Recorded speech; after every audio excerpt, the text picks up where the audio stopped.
As the impacts of climate change become more evident in countries in the Pacific, there is also a push for government organizations to take the lead to mitigate the impacts.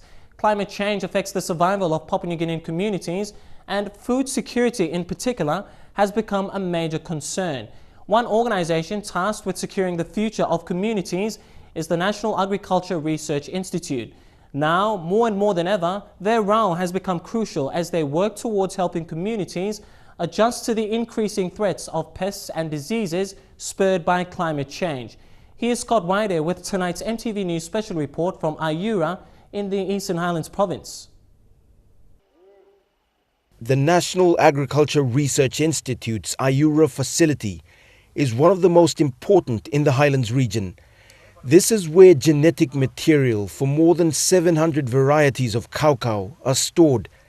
They are all native varieties collected over many years. This important crop is vital to the survival of many Highlands communities and forms one of the many layers developed for Papua New Guinea's defense against the impacts of climate change. This is the initial transfer from the tissue culture lab.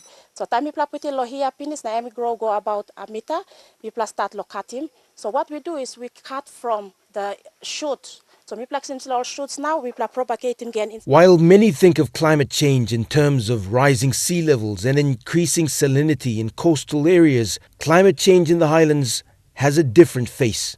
Before you may not been looking this little virus, it's been just now happen because of maybe the condition is good for this virus or good for the pest and all this.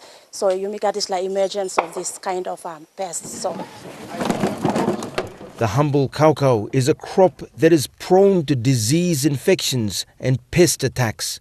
At Ayura, scientists continue to test and improve the varieties so that they can tolerate changes in weather and resist attacks by pests. So what we want to do is we clean them tassel and then we give it back to the farmers so they can still have the same yield that they have before. Based on experiences from the 1997 drought, Nari is also encouraging farmers to plant rice, a crop that is not farmed traditionally but has become an important part in the Papua New Guinean diet since the 1800s. We are importing rice to the magnitude of almost more than 400 to 500 million annually. So that money can be saved. We can encourage, so we can allow Papua New Guineans to produce rice. This is a Highlands variety that's being distributed by Nari after successful trials. In the event of a climate change like drought, rice can be stored for a long time. People can harvest the rice in how many bags as they want, store them for a long time, and it can support them. Nari is an organization that seems to be doing well, but senior Nari officers say the bulk of their programs are donor funded.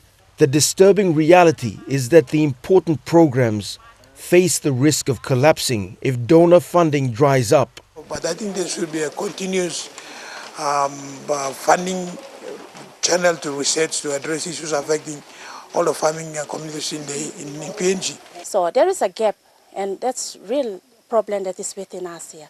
So maybe what we Nari are doing now is we are trying to look or collaborate with other partners. Nari is also plagued by structural and funding issues that affect Papua New Guinea's entire agriculture sector, which is a patchwork of both performing and ill-performing organizations and agencies. Scott Waide, National MTV News.